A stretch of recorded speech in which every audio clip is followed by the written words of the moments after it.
Hi friends, welcome back to smile India YouTube channel. ఈరోజు మనము ఆదివారము 7వ తేదీ ఈ నెలలో వచ్చేటువంటి సంకటహర చతుర్థి వ్రత కథను లేదా పూజా విధానాన్ని మనము పూర్తిగా తెలుసుకున్నాము. చాలామంది అసలు ఈ వ్రతం చేసుకోవాలి అనే విషయం కూడా తెలిసి ఉండదు. ఇప్పుడు మన జీవితంలో ఎన్నో కష్టాలు, ఎన్నో సమస్యలు, ఎన్నో ఆటంకాలు వస్తూ ఉంటాయి. అది ఆర్థిక పరంగానైనా గానీ, అనారోగ్య పరంగా గానీ, లేదా మరి ఎటువంటి కష్టమైనటువంటి పనిని ఎన్నో సార్లు మనం ప్రయత్నం చేసినా, ఆ యొక్క ప్రయత్నం చేసినప్పటికీ ఆ కష్టం తీరకపోవడం అనేది జరుగుతూ ఉంటుంది. సో, ఎటువంటి కష్టమైనా సరే అండి, మీ జీవితంలో ఉంది. మనం ఎంత ప్రయత్నం చేసినా కుదరలేదు అనేవాళ్ళు ఖచ్చితంగా ఒకసారి ఈ రథాన్ని నమ్మకంతో మీరు చేసి చూడండి. నేను అనుభవపూర్వకంగానే చెబుతున్నాను. నేను ఆల్రెడీ చేశాను. సో, అందువల్ల నాకు తెలిసిన ఈ విషయాన్ని మీకు తెలియచేయాలని ఈ వీడియో రూపంలో చెబుతూ ఉన్నాను.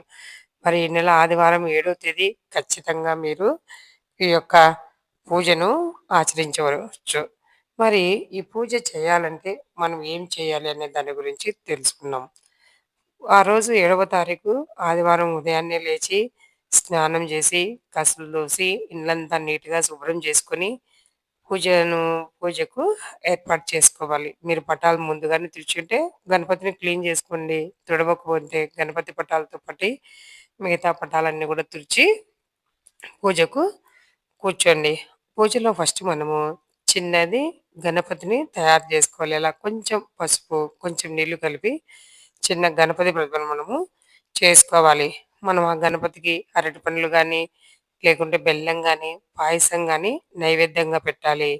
మరి ముఖ్యంగా ఇక్కడ ముడుపు కట్టుకోవాలి. పచ్చగుడ్డలో గానీ, లేదంటే కాటన్ క్లాత్ పసుపు, గంధం కలిపినటువంటి నీళ్ళల్లో ముంచి ఆరేసి, ఆ క్లాత్‌లో కొంచెం బియ్యము, ఆకు వక్క, తర్వాత ఎండు ద్రాక్ష, తర్వాత కొంచెం చిల్లర రూపాయి నాణ్యం గాని, రూ. 2 నాణ్యాలు గాని పెట్టి ముడుపుగా కట్టి, మనం ఏ కోరిక మీదైతే ఈ యొక్క పూజ చేసుకుంటున్నామో, ఆ యొక్క కోరికను కోరుకొని, ఈ యొక్క ముడుపును కట్టి మనము గణపతి దగ్గర పెట్టి పూజ చేయాలి.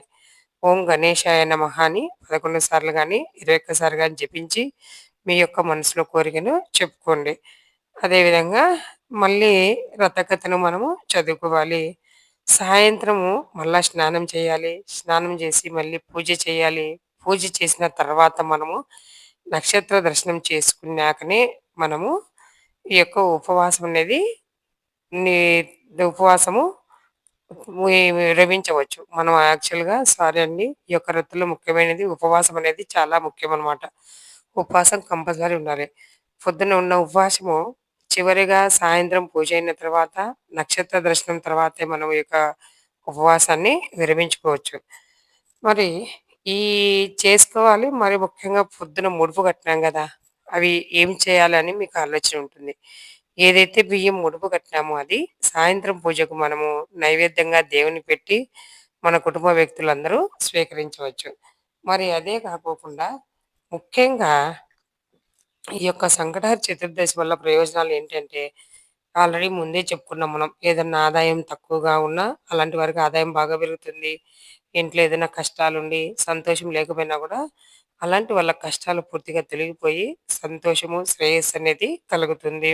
మరీ ముఖ్యంగా గణపతి అనుగ్రహం కలుగుతుంది.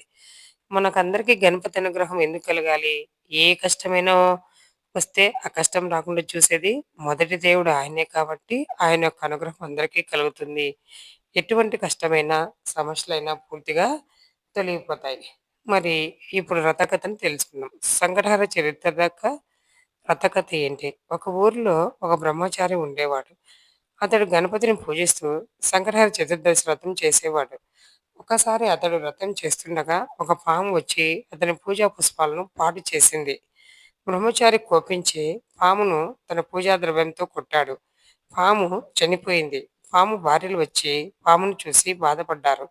వారు గణపతిని ప్రార్థించారు. గణపతి కనిపించి మీ భర్తని నేను తిరిగి బ్రతికిస్తాను అని చెప్పాడు. బ్రహ్మచారి చేసిన పూజతో సంతోషించి గణపతి అతనికి వరం ఇచ్చాడు.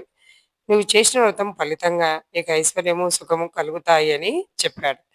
సో, ఆది నుండి సంకటహర చతుర్థతం చేస్తే కష్టాలు తొలగిపోతాయని ప్రజలు నమ్ముతారు. అందరూ నమ్ముతారు. ఓం గణేశాయ నమః!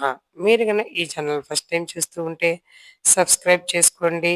తర్వాత మీరు ఈ పూజ చేసిన తర్వాత కామెంట్ చేయండి. లైక్ చేయండి. ఈ విధంగా చేస్తే మీకు తెలిసిన ఈ విషయాన్ని యూట్యూబ్ ఛానల్ ద్వారా మరికొందరికి చేరువ చేస్తారు. Thank you for watching this video.